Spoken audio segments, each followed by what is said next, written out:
Olha só esse vídeo aqui, o cara decide acampar à noite, né, em um lugar específico e de repente é acordado com um barulho estranho. Acompanhe o vídeo para vocês verem. Noah decidiu Olha só, parar em uma área rapaziada, esse florestal em vídeo Sun aqui, River, o nos rapaz Estados Unidos, decidiu e acampar em passar um a lugar noite em sua específico. caminhonete. O que parecia ser uma noite de tranquila repente, ele teve uma rapidamente se surpresinha. transformou em um Vamos que pesadelo. acompanhar o Noah vídeo conseguiu capturar pra vocês imagens de uma GoPro do encontro aterrador que aconteceu no meio da noite.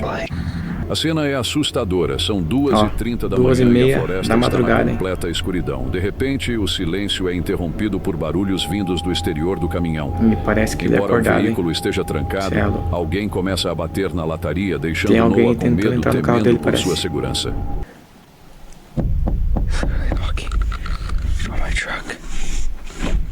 Quando a luz do dia finalmente aparece, a visão é ainda mais perturbadora.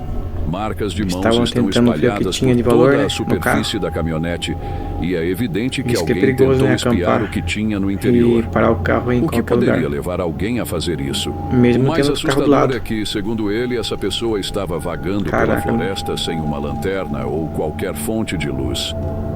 Bateu e arranhou o caminhão na calada da noite antes de desaparecer como um fantasma. Você aí teria coragem um encontro que ninguém espera. No meio da madrugada, alguém mexendo na sua caminhonete enquanto você tenta dormir. Felizmente, nada de grave aconteceu e Noah saiu ileso. E aí, qual que é a sua opinião? Vocês teriam coragem de fazer isso que ele fez? De parar o caminhão em um lugar específico e dormir? Comente aqui.